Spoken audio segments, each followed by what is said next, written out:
seorang kawan berjumpa. Ketika beliau berjumpa, beliau bilang, jangan lupa tetap belajar ya. Meskipun kadang di tengah masyarakat kita sudah dianggap menjadi pengajar. Oh, kalimat itu nancep banget. Sederhana pertemuan, tapi beliau ngingetin, Van, jangan lupa tetap belajar ya. Meskipun kadang-kadang masyarakat anggapnya kita udah jadi pengajar, tapi jangan lupa tetap terus belajar ya. Oh, itu kalimatnya terus teringat, terngiang-ngiang hadirin. Kalimat itu udah lama, sekitaran tahun 2019-an. Tapi sampai 2024, 5 tahun berlalu, kalimat itu tetap terngiang. Jadi perumpamaan kalimat baik yang dilontarkan, yang diucapkan, boleh jadi buat kita sepele dan sederhana, tapi mengakar dan menghujam kuat di hatinya orang yang mau mengambil manfaat. Bukankah Allah berfirman dalam Al-Quran, fadzakiru wadzakiru fa inna dzikra tanfa'ul mu'minin. Dan beritahulah dan ingatkanlah, karena peringatan itu pasti bermanfaat buat orang yang beriman. Kita bicara baik kepada mereka yang punya iman dalam relung hati mereka, pasti manfaat. Kalaupun mereka keliru, pasti mereka mengakui kekeliruan itu. Kalaupun mereka merasa diri mereka salah, kurang pas, mereka gak sungkan untuk rujuk pada pendapat yang benar dan tepat, dan gak ada rasa gengsi sama sekali. Sebagaimana diutarakan dalam Al-Quran surah 51 Az-Zariyat ayat 55. وَذَكِّرُ فَإِنَّ الذِّكْرَى تَنفَعُ الْمُؤْمِنِينَ. وَذَكِّرْ, ucaplah yang baik dalam rangka mengingatkan seseorang. فَإِنَّ الذِّكْرَى, karena caramu mengingatkan orang lain itu, kalau kamu memberi peringatan untuknya, nasihat untuknya, sharing pendapat untuknya, masukan yang membangun supaya dia jadi lebih baik, tanfa'ul mu'minin, akan sangat bermanfaat kalau mereka orang beriman. Dan hadirin, kritikan itu sakit, pedih. Rata-rata kebanyakan kita gak suka dikritik. Emang siapa sih dia? Kadang kita mungkin kayak sebel dikritik. Udah sejauh mana sih ilmunya? Udah apa sih hafalannya? Kadang perasaan itu muncul. Lalu gimana cara terbaik menerima kritikan? Bilang sama yang ngeritik, jazakumullah khairan. Jangan sungkan, bilang jazakumullah khairan. Buang semua rasa sebal, gak suka karena dikritik, gak terima karena dibilangi, dinasihatin. Mulailah untuk, ya insya Allah saya perbaiki, mohon doanya. Dah gitu aja jemaah. Ingat loh hadirin, kalimat baik itu akan terus bermanfaat selamanya. Sampai hari ini kami gak pernah berhenti belajar. Sampai hari ini kami terus terngiang-ngiang dengan kalimat itu.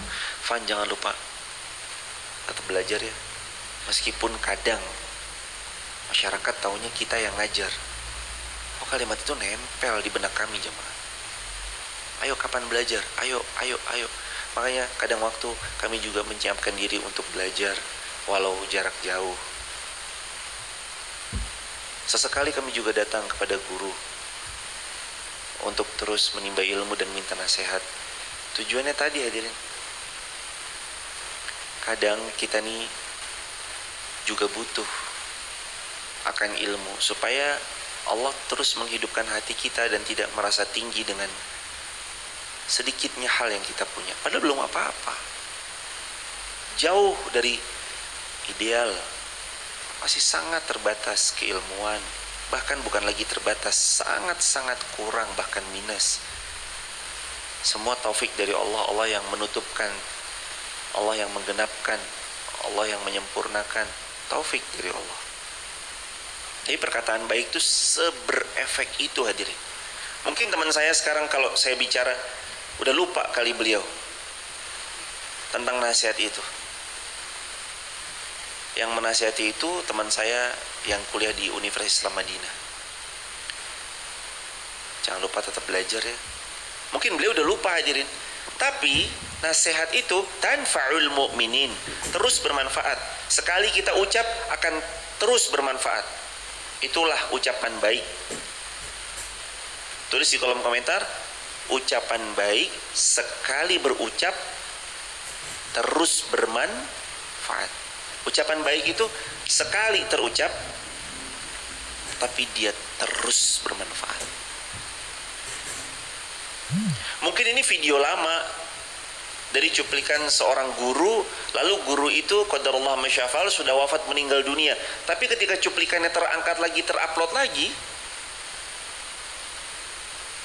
naik, mungkin dengan momentum yang sama, mungkin dengan mungkin dengan momentum yang berbeda, mungkin pas lagi ada case yang sama. Misalkan ada case tentang rumah tangga, lalu terus kemudian nasihat sang guru yang sudah wafat puluhan tahun yang lalu atau mungkin beberapa tahun yang lalu, terus video itu terulang kembali. Rumah tangga itu 1, 2, 3, 4 poin misalkan.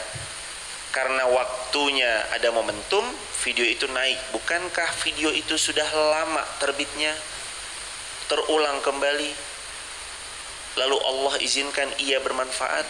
Itulah nasihat. Kalimatan tayyibatan ka syajaratin tayyibatin asluha thabitu wa far'uha fis sama'. Kalimat baik yang kita ucap, kalimat baik yang kita bilang, kalimat baik yang kita posting, setiap hal baik yang kita unggah, video kebaikan yang kita share. Mungkin live streaming ini tak seberapa, tapi ketika kita di-share bertepatan sama orang yang butuh, bertepatan sama itu yang dia cari selama ini. Bagi kita itu nggak ada artinya apapun. Mungkin bagi kita hal yang sepele. Mungkin bagi kita, saya itu biasa banget, terbiasa banget dengan kalimat A, kalimat B, kalimat C yang bentuknya repetition, pengulangan. Tapi tidak bagi orang lain.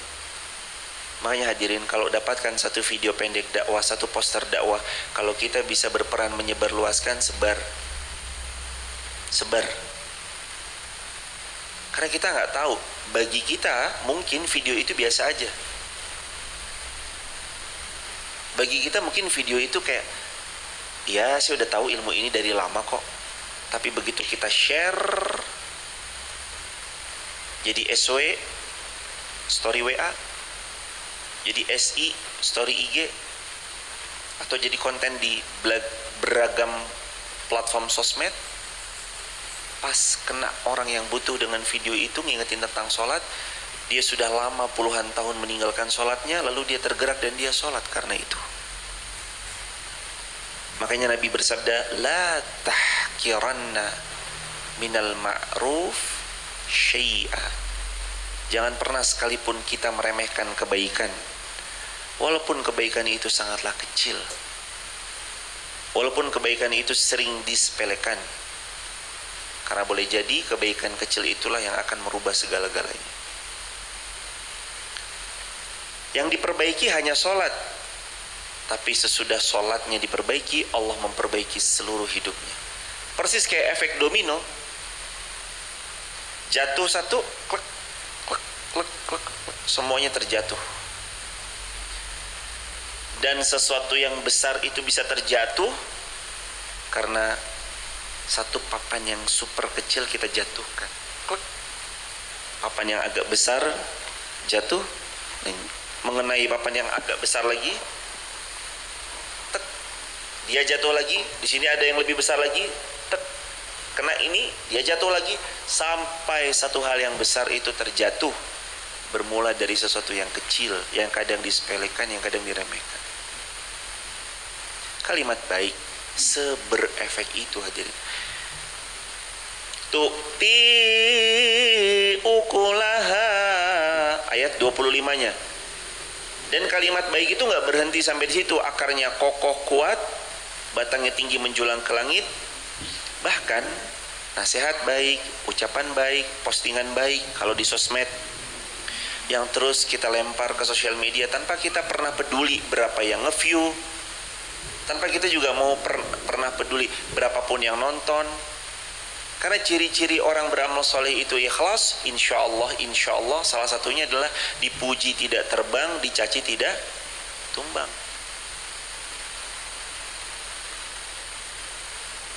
Kalau dia beramal begitu rame semangat, begitu sepi nggak semangat,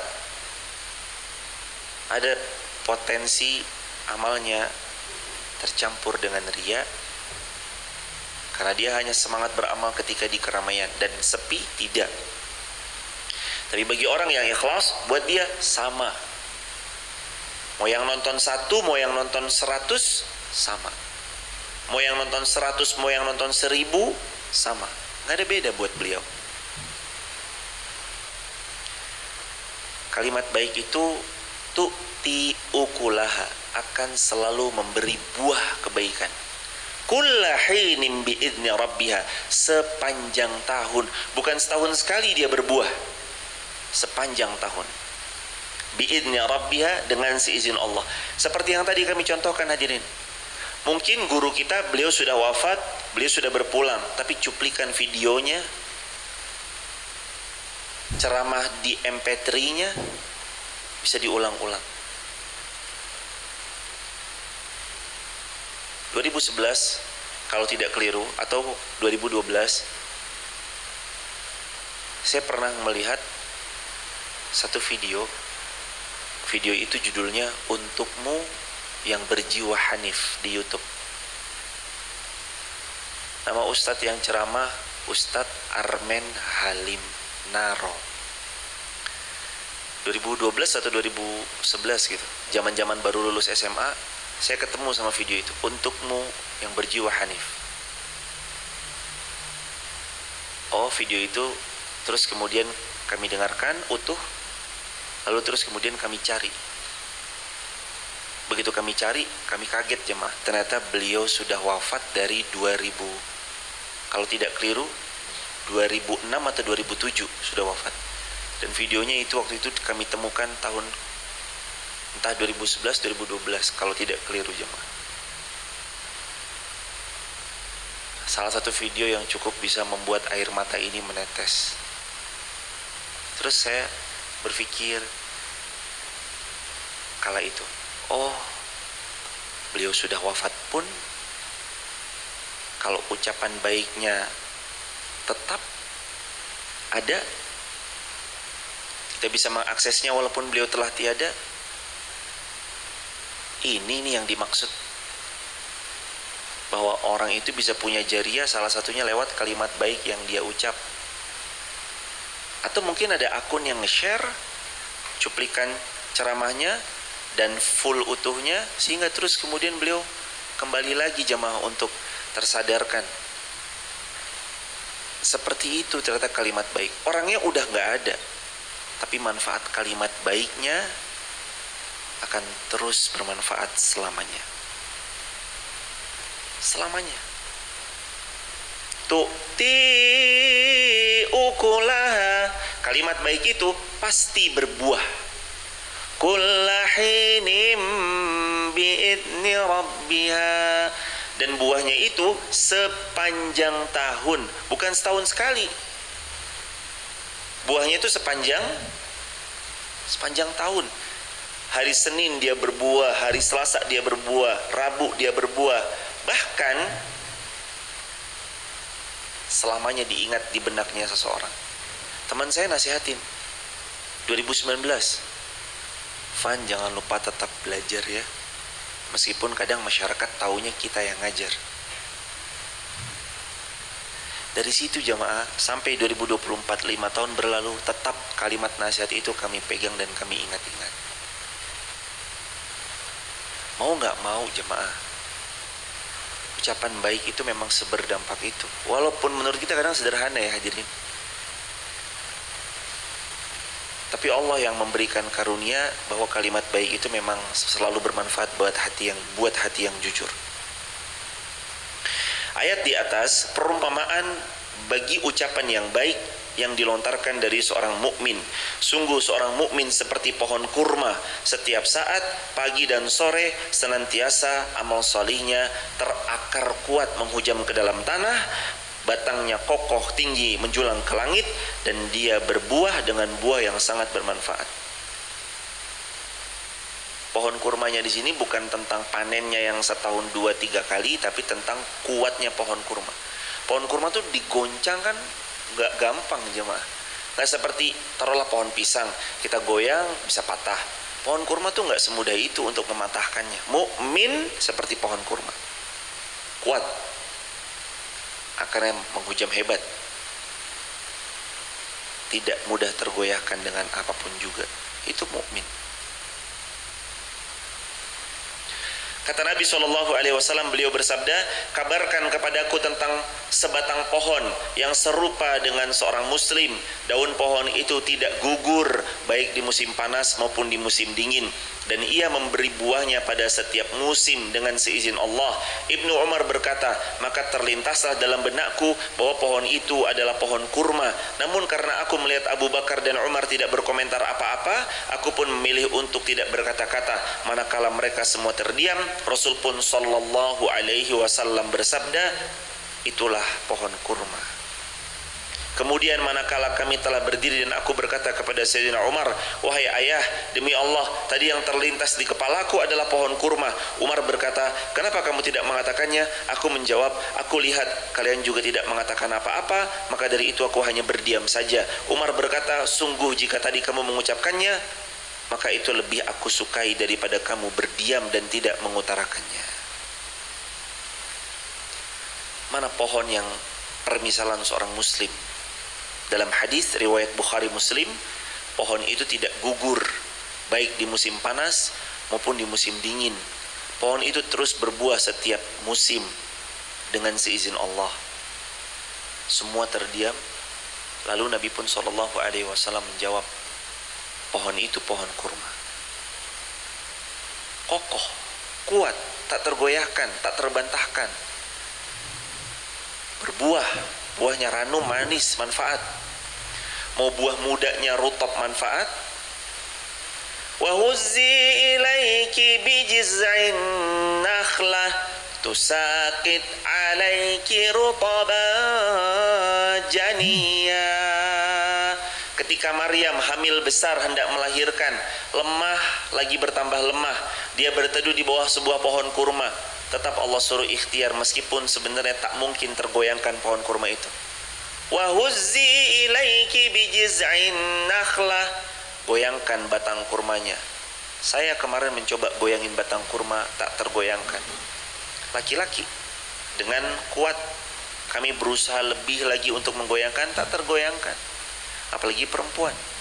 Tapi Allah perintahkan, tusaqit alaiki rutaban janiyah, nanti turun padamu setelah kamu goyangkan pohon kurma itu rutab, kurma muda, janiyah, yang bisa kamu makan dan memperlancar. Ini menurut medis, memang kurma muda itu memperlancar proses jalannya persalinan. Bisa juga bahwa kurma muda itu juga dengan seizin Allah tentunya mempermudah bagi sesiapa yang mendambakan keturunan, maka ia bisa mengkonsumsi kurma muda.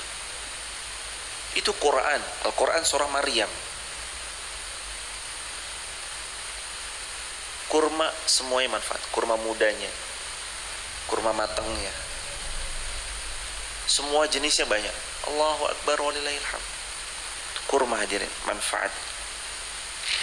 Diriwayatkan dari Sayyidina Abdullah bin Abbas radhiyallahu anhuma bahwa beliau mengatakan bahwa ada sebuah pohon di syurganya Allah, dan pohon itu adalah pohon kurma, pohon yang baik. Pohon itu memberikan buahnya pada setiap musim. Pendapat ulama mengatakan bahwa maksudnya adalah setiap pagi dan petang. Nah, ucapan baik itu manfaatnya pagi dan petang. Pagi manfaat, petang manfaat. Namun ada juga yang berpendapat bahwa ia bisa bermanfaat kapan saja. Artinya kapanpun kalimat baik diucap itu pasti bermanfaat. Tapi lagi-lagi ada kalimat bi'idni rabbiha, dengan seizin Allah, yaitu kalimat baik bisa jadi kalimat yang penuh pengingat. Dalam keadaan apapun dia membawa dampak baik, membawa dampak banyak dalam keberkahan, dan menjadi kalimat yang bisa mengubah orang lain. Allah membuat perumpamaan itu supaya mereka selalu ingat bahwa mereka harus selalu berucap baik. Wa yaqribullahu al-amsala lin-nasi la'allahum yatadzakkarun, supaya mereka ingat harus ucap yang baik, posting yang baik, upload yang baik, share yang baik, manusia akan tetap selalu dapat manfaat selama ada yang mau memberi nasihat. Apa jadinya hidup tanpa nasihat? Rusak. Maka seorang ibu gak pernah bosan menasihati anaknya. Jaga sholat. Jaga sholat. Makanya seorang ayah gak bosan bilang sama anaknya, nak, sholatnya dijaga ya. Nasihat itu tuh yang menghidupkan hati. Terlalu banyaknya pujian, mohon maaf jemaah ya, kalau seringnya kita dipuji, itu mohon maaf seperti racun lama-lama. Dia membinasakan kita tuh. Kalau seringnya dipuji, Masya Allah, bagus banget, gini. Kadang tuh seperti racun yang membinasakan kita. Jadi kita kayak malas beramal. Oh, ya udah berarti amal saya segini aja udah dapat pujian kok. Oh ya udah berarti amal saya segini aja udah dipuji kok sama orang.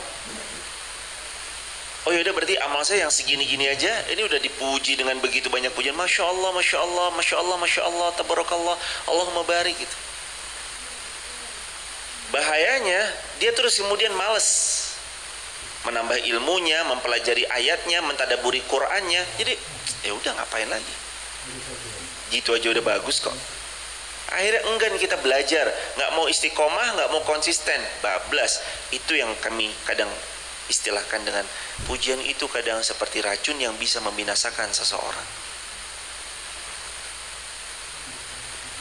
Hadirin tahu gimana caranya kuda itu lari dengan kencangnya? Harus diapain salah satu caranya? Pecut. Pecutan yang sakit itu berbuah cepatnya lari dari seekor kuda. Dan makin keras pecutannya, berpotensi kuda itu larinya dengan lari semakin kencang sekuat tenaga kuda tersebut. Kadang kritikan tuh kayak gitu, sakit, tapi dia buat kita lari makin kencang. Nggak enak, aduh, dipecut tapi kita lari makin hebat. Salah satu caranya jazakumullah khairan, terima nasihat baik, diterima. Tapi dia nyampeinnya dengan cara nggak baik, ya itu soal. Tapi dalam hal ini kalau nasihatnya benar dan kita keliru, rujuk ke nasihat yang benar. Allahumma musta'an, semoga Allah tolong kita semua. Wa masalu kalimatin khabisah, dan perumpamaan kalimat ucapan buruk. Perumpamaan ucapan-ucapan yang buruk, kalimat-kalimat yang buruk. Kasyajaratin khabisatin ijtussat min fawqil ard. Perumpamaannya seperti pohon yang buruk yang telah dicabut akar-akarnya dari permukaan bumi. Ma laha min qarar, sehingga sedikit pun tidak dapat tetap tegak berdiri. Ini perumpamaan orang yang ucapannya buruk.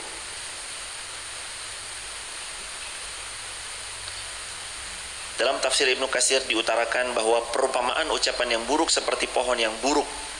Maksudnya adalah perumpamaan ucapan penuh keingkaran, kekufuran yang tidak teguh dan tidak memiliki dasar, semacam labu yang pahit rasanya, atau dikenal seperti syaryan, sebagaimana yang diriwayatkan dari Syu'bah, dari Muawiyah bin Qurrah, dari Anas bin Malik radhiyallahu anhuma, dan itulah yang diutarakan oleh yang diutarakan oleh Al-Imam Ibnu Katsir rahimahullah tentang perumpamaan kata-kata yang buruk. Ujtussat min fawqil ard ma laha min qarar, yang telah dicabut sampai akar-akarnya tidak dapat dia tegak berdiri. Yakni pohon itu tidak memiliki akar, tidak punya keteguhan. Seperti itulah perumpamaan ucapan-ucapan penuh kekufuran, perumpamaan ucapan-ucapan penuh kejelekan dan keburukan. Ia tidak berakar, tidak beranting, amal perbuatannya tidak keangkat ke langit, bahkan sedikit pun tidak diterima di sisi Allah.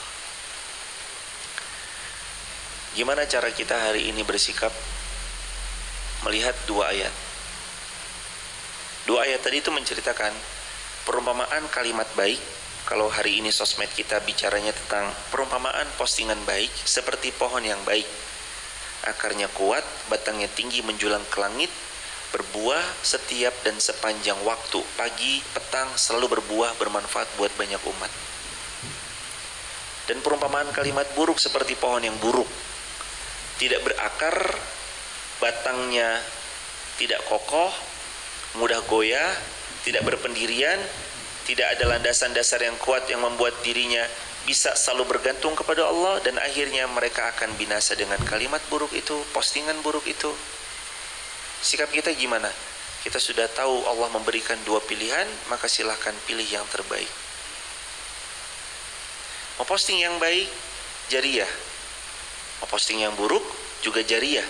Tapi posting yang baik adalah pahala jariyah, posting yang buruk bisa berpotensi jadi dosa jariyah. Semoga Allah hindari kita semua dari dosa jariyah. Yusabbitullahu alladhina amanu bil qawlis tsabit. Allah meneguhkan iman orang-orang yang beriman bil qawlis tsabit, dengan ucapan-ucapan yang teguh. Jadi kalau kita ucap yang baik, kita bicara yang baik, yang kuat, kokoh dan teguh imannya kita. Fil hayatid dunya wa fil akhirah, baik di dunia kokoh hidupnya, teguh pendiriannya, di akhirat apalagi. Wa yudhillullahu zalimin,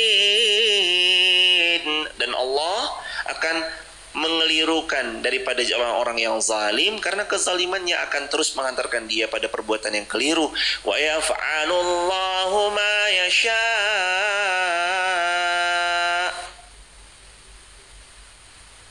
Dan bagi Allah, bisa saja Allah melakukan kepada siapapun yang Allah kehendaki. Kita tuh sebenarnya nggak punya pilihan lagi, hadirin. Kan dikasih tahu, ucapan baik, postingan baik seperti akar yang kuat, kokoh, batangnya tinggi menjulang ke langit, berbuah pagi, siang, sore, malam.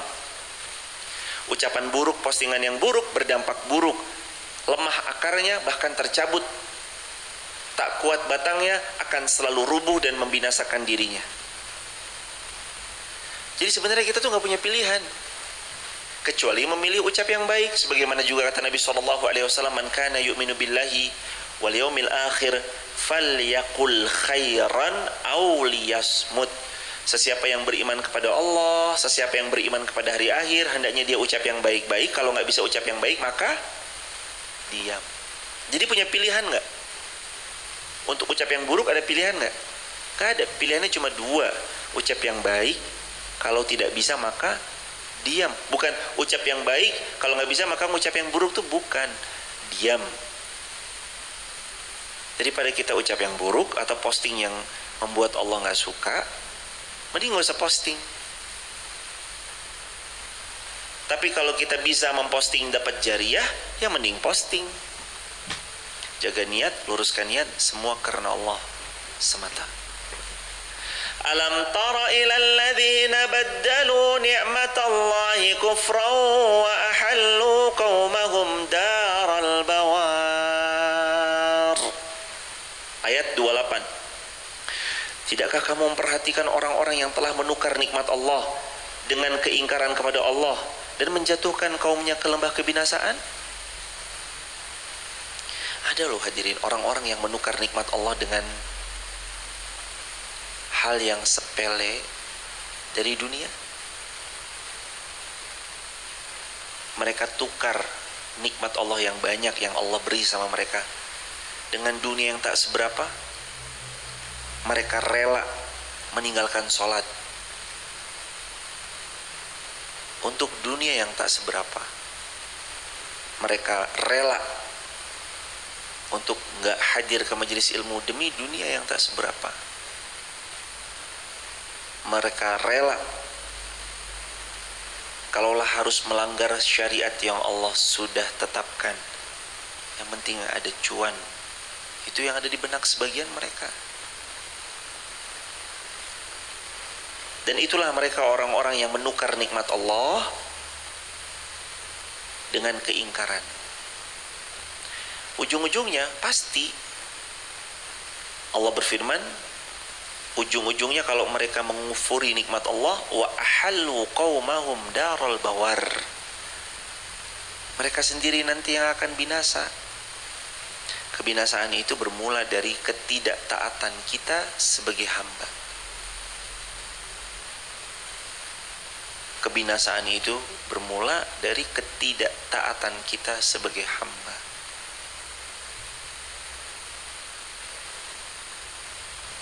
Dibuat peraturan itu supaya lancar. Lampu merah, kuning, hijau. Merah berhenti, kuning siap, hijau jalan. Dibuat supaya nggak binasa kitanya. Diatur lalu lintas merah, kuning, hijau supaya nggak hancur kitanya. Tapi kalau kita maunya sendiri, seenak hati, yang binasa ya kita sendiri. Ketika kecelakaan yang binasa ya kita sendiri. Ketika hancur yang binasa ya kita sendiri. Wa'iyadzubillahi min dzalik. Ayat 29, yaitu neraka jahanam, mereka akan masuk ke dalamnya dan itulah seburuk-buruknya tempat kediaman bagi mereka saat kembali. Di dunia pun mereka udah binasa, ditambah lagi berpulang ke akhirat tambah binasa lagi. Wa'iyadzubillah. Ayat 30, dan mereka orang kafir itu telah menjadikan tandingan bagi Allah untuk menyesatkan manusia dari jalan Allah. Katakan wahai Muhammad, bersenang-senanglah kamu karena sesungguhnya tempat kembalimu. Katakan wahai Muhammad kepada mereka, bersenang-senanglah kalian karena tempat kembali kalian adalah ilan nar. Ayat 31, katakan wahai Muhammad kepada mereka, katakan wahai Muhammad kepada hamba-hambaku yang telah beriman, hendaklah mereka melaksanakan sholat, menginfakkan harta dari rezeki yang kami berikan, baik itu secara sembunyi-sembunyi maupun secara terang-terangan, sebelum datang hari di mana tidak ada lagi jual beli dan persahabatan. Ini ayat 31, perintah dari Allah. Qul li'ibadiyalladzina amanu, hei yang beriman, siapapun yang aku beriman harus sadar akan satu perintah Allah ini. Yuqimus shalah, salat. Perbaiki salatmu, aku, kata Allah, akan perbaiki hidupmu. Kalau kita perbaiki salat kita, Allah pasti perbaiki hidup kita. Wa yunfiqu mimma razaqnahum. Habis sholat Allah suruh apa? Infak, sedekah, keluarin harta. Dan lagi-lagi Allah kalau bicara tentang suruh infak dan segala macam, pasti ada ingatan yang kuat untuk kita ingat-ingat. Wa yunfiqu mimma razaqnahum. Kamu harus tahu ya bahwa yang kamu infakkan itu semuanya berasal dari siapa? Dariku, dari Allah. Jadi kita ngasih uang, itu uangnya siapa sebenarnya? Ya uangnya Allah. Lagi nitip. Kita lagi dititipi aja. Itu uang ada di tangan kita, di kantong kita, di rekening kita. Semuanya lagi dititipin aja.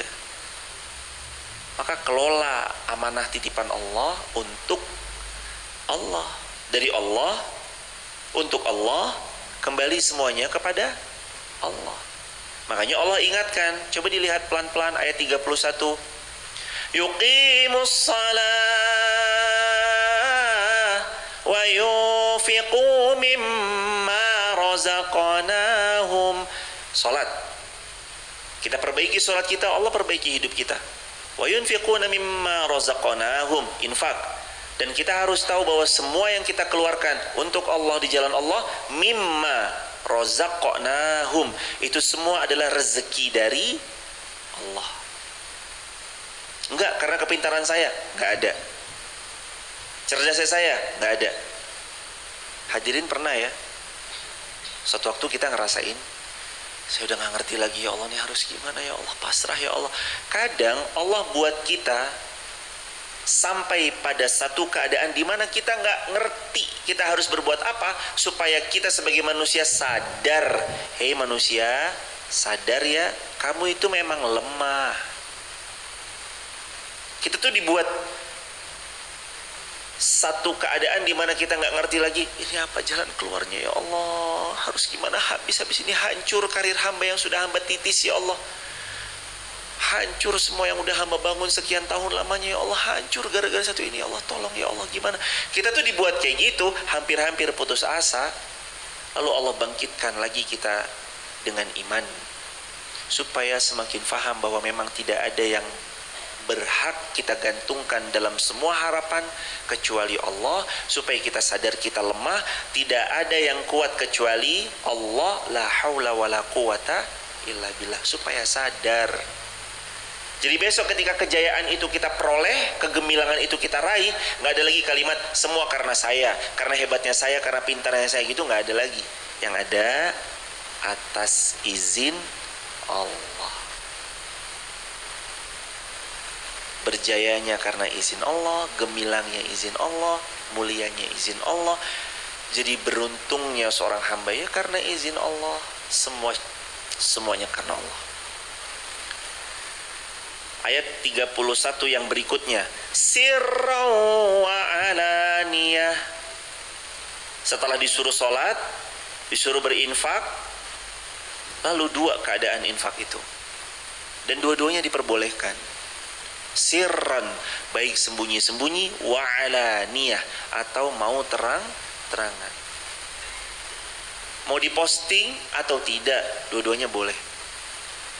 Mau diupload atau untuk cukup koleksi pribadi, dua-duanya boleh. Ingat selalu kita belajar setiap pagi bahwa tugas kita lah untuk bilang kalau ada yang posting kebaikan, semoga setelah ini giliran saya. Ya Allah, beliau sedekah makanan, ya Allah beliau sedekah sayuran, ya Allah beliau sedekah apa. Bilang, ya Allah semoga habis ini giliran saya, amin.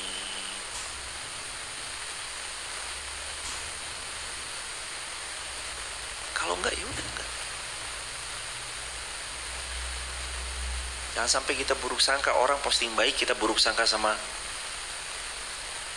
postingan itu dengan bilang alah, konten bagi-bagi diupload, ngasih kok dari mobil, turunlah dari mobil, bla bla. Jadi udahlah jamaah. Tugas kita tuh baik sangka kalau ngeliat postingan orang. Yang posting jaga niat. Al-Quran membolehkan sirran, mau sembunyi-sembunyi boleh nggak? Boleh. Wa ala niatan, boleh nggak kalau diupload? Boleh. Silakan. Jangan hati kita hati yang mohon maaf cenderung busuk, seringnya mengomentari dengan komentar miring dan negatif, lebih-lebih daripada itu berburuk sangka sama orang. Padahal kita nggak pernah tahu hati yang sesungguhnya apa, niatnya gimana. Kenapa dia unggah, kita nggak tahu niatnya apa. Dan bukankah banyak orang itu terinspirasi karena satu unggahan? Coba jamaah teman-teman ngelihat nggak postingan cleaner masjid, akun cleaner masjid, postingan yang ekstrim bersihin masjid, viral, jutaan view-nya. Beliau bawa bubuk, terus bersih-bersih masjid, dikosek-kosekin dari kamar mandinya yang melumutan, hitam, yang kotor luar biasa, berubah jadi bersih. Terus kita bilang, riak mas. Terus kita bilang, ih bersih-bersih kok diupload. Hadirin, kok buruk sekali sih hati kita sampai kita bilang gitu sama kontennya orang. Kita nggak tahu dia ngupload tujuannya apa, hadirin. Ria atau tidak ria, seorang hamba itu dengan Allah yang tahu. Tapi tugas kita berbaik sangka. Dan tahu nggak efek dari akun cleaner masjid yang bersih-bersih kamar mandi itu apa? Efeknya hari ini ada lahir puluhan akun-akun lain sama bersih-bersih masjid. Tempat wudhu yang kotor dibersihin, tempat wudhu yang mohon maaf agak hitam udah begitu banget jadi kinclong lagi. Akun itu menginspirasi, muncullah akun-akun yang lain, muncullah aktivitas yang lain. Padahal udah ada resik-resik masjid dari dulu udah ada. Tapi karena ini lebih diambil dari angle yang tuang bubuknya, terus apa segala macam. Itulah jamaah, sosial media itu bisa menggerakkan. Mungkin bagi kita sepele, tapi dia menggerakkan. Video itu hari ini bukan cuma alah video doang, enggak. Video itu mengajak, video itu menggerakkan. Video sederhana itu merubah mindset, merubah sikap, merubah habit. Itu video pendek. Videonya kami lihat 1 menit lebih. Bersih-bersih gitu jemaah. Karenanya hadirin, baik sangka, kedepankan baik sangka. Jangan buruk sangka mulu, capek jemaah.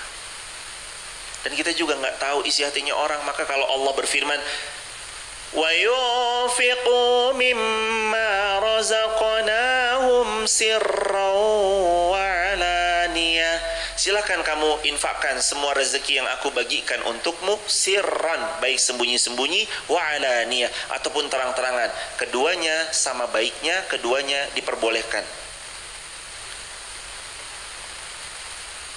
Bahkan kalau dia jadi inspirasi, ingat nggak hadis Nabi riwayat Muslim, kata Nabi, man sanna fil Islam sunnatan hasanah kana lahu ajr wa ajru man amila biha min ghairi ayan qusa min ujurihim syai'. Barang siapa yang mencontohkan satu contoh baik, satu postingan baik, postingan itu menginspirasi orang, diikuti sama banyak orang, orang itu banyak mengikutinya, kana lahu ajr, baginya pahala, wa ajru man amila biha, dan pahala orang yang mengikuti kebaikannya, min ghairi, tanpa dikurangi, ayan qusa, sedikit pun dia dikurangi, min ghairi ayan qusa, tanpa sedikit pun dikurangi, min ujurihim syai', dari pahala-pahala yang mereka peroleh.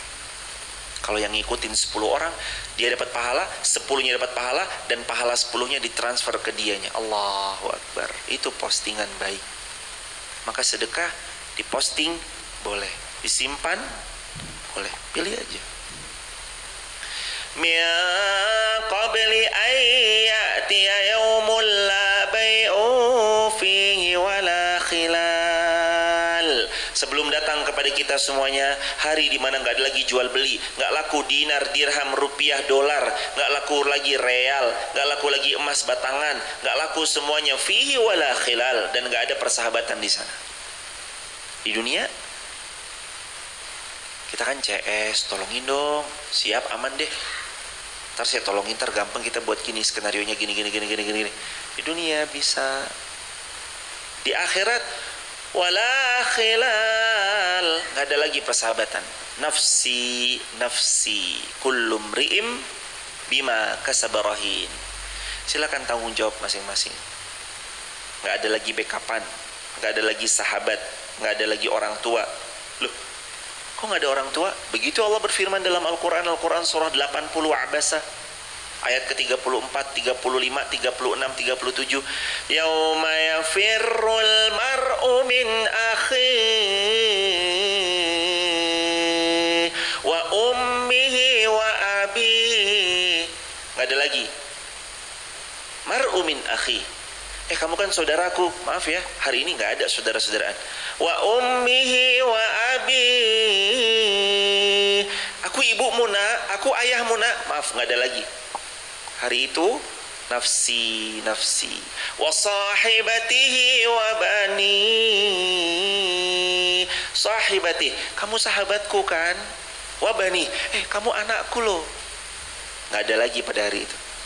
Likulli imri'im minhum yawma idza sya'nun yughni. Pada hari itu tiap-tiap jiwa bertanggung jawab tentang perbuatannya masing-masing. Suami sama istrinya udah nafsi-nafsi. Kecuali nanti kalau udah kumpul di surga, mereka saling kenal satu sama lain. Di padang mahsyar masing-masing. Maka teman-teman di TikTok, YouTube, Instagram, dan hadirin semuanya yang kami muliakan, ingat selalu ya jemaah, suami istri itu kalau bekal amal solehnya beda, ya surganya juga bisa jadi nanti berbeda. Tempat kesudahannya juga berbeda. Ya kalau bekalnya beda kan tempat kesudahan nanti beda jemaah. Makanya iman tuh gak bisa diwarisi. Iman tak dapat diwarisi, iman tak bisa dijual beli.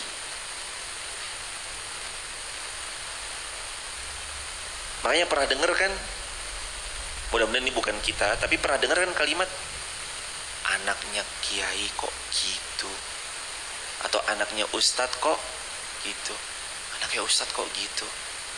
Ya emang jamaah, bapaknya ustadz, ibunya ustazah, anaknya mah belum tentu. Iman mah nggak dapat diwarisi hadirin. Ada bapak ibunya begajulan, anaknya salih luar biasa, bisa. Iman mah mahal. Ya, kalau iman murah, kata Imam Syafi'i rahimahullah, kalaulah iman dijual belikan, akan aku beli sebanyak-banyaknya, lalu kubagikan pada orang yang kucinta. Tapi ternyata tidak. Iman tidak dijual beli. Iman itu diraih, dikejar, dipertahankan, diistiqomahkan, dibawa sampai mati. Nggak ada lagi persahabatan, la bayi, nggak ada jual beli, dinar, dirham, rial, rupiah, dolar, nggak ada lagi. Emas batangan nggak berlaku, di sana nggak berlaku. Yang berlaku sholat kita, yang berlaku sedekah kita, yang berlaku semua kebaikan yang kita lakukan. Itulah yang hadirin tadi masukin, hadirin subuh-subuh kling. Itulah hadirin yang tadi QRIS. Ini QRIS ya. Itu harta kita yang sebenarnya. Sekarang yang ada di rekening-rekening kita, yang ada sekian juta atau sekian puluh atau sekian lebih daripada itu mah cuma angka. Kalau kita mati, beralih dia ke ahli waris kita. Harta kita yang sebenarnya mana? Itulah yang jamaah masukkan. Jamaah support setiap ilmu disebarluaskan. Jamaah beli paket data untuk terus kemudian diikhtiarkan. Ya Allah, pakai data ini untuk menolong agamamu ya Allah, untuk saya belajar. Itu harta kita yang sesungguhnya. Jamaah beli Quran, lalu Qurannya jamaah baca. Itu harta kita yang sebenarnya. Jamaah beli Quran, lalu Qurannya diperdalam. Itu jariah kita. Jamaah fasilitasi air minum di showcase sebelah kanan maupun sebelah kiri. Lalu ada bagian jamaah yang minumnya, itu pahala jariah buat kita hadirin. Jamaah beli kendaraannya terus kemudian dipakai untuk menuntut ilmu, itu jariah-jariah kita tuh di situ. Harta yang sesungguhnya tuh di situ. Masjid yang lagi dibangun, asrama, pondok yang lagi dibangun, memfasilitasi santri-santri penghafal Quran, itu jariah-jariah kita tuh ada di sana. Bukan lagi dalam keadaan lupa jamaah. Tapi pertanyaannya, kita mau atau enggak? Aduh lupa deh. Sebenarnya nggak ada yang lupa sih kalau kitanya udah terbiasa. Makanya subuh biasakan sedekah walaupun 100 perak. Karena kata Nabi SAW, ma min yawmin yusbil ibadu fihi illa malakan yanzilani wa yaqulu ahaduhum Allahumma ati munfiqan khalafa wa yaqulu al-akhar Allahumma ati mumsikan talafa. Setiap waktu subuh ada dua malaikat turun kepada kita, yang satu mendoakan ya Allah kayakan yang sedekah, yang satu mendoakan ya Allah miskinkan yang enggan bersedekah. Mudah-mudahan kita didoakan malaikat terus insyaallah. Terakhir ayat 32, Allah lah yang telah menciptakan langit dan bumi, menurunkan air hujan dari langit, kemudian dengan air hujan itu dia mengeluarkan berbagai buah-buahan rezeki untukmu, dan dialah yang menundukkan kapal agar tetap berlayar mengambang di atas laut yang luas, dan dialah yang menundukkan matahari dan bulan bagimu yang terus-menerus beredar dalam orbitnya, dan telah menundukkan malam dan siang untukmu. Allahu Akbar walillahilhamd. Allah, rasa-rasanya kalau semakin belajar, semakin ayat dipelajari itu makin banyak kita nggak taunya hadirin ternyata. Suruh sholat, suruh infak. Jadi kerasa ya jemaah, kayak dinasihatin berulang-ulang gitu. Kan perintah sholat ini bukan kali pertama kita dengar kan? Di ayat sebelumnya, di surah sebelumnya pernah juga nggak? Pernah. Suruh sedekah ada juga nggak di ayat sebelumnya? Pernah. Al-Baqarah ada, Ali Imran ada. Itulah nasihat. Memang harus sering diulang untuk menghidupkan hati. Jazakumullah khairan jazaa. Hadirin sudah meluangkan waktu. Semoga Allah berkahi, Allah limpah curahkan segala kebaikan, istiqomah sampai husnul khatimah. Barakallahu fikum. Subhanakallahumma bihamdika asyhadu an la ilaha illa anta astaghfiruka wa atubu ilaik. Salam untuk keluarga di rumah, istiqomah sampai jannah. Assalamualaikum. Rabbana atina fid dunya hasanah wa fil akhirati hasanah wa qina azabannar walhamdulillahi rabbil alamin. Assalamualaikum warahmatullahi wabarakatuh.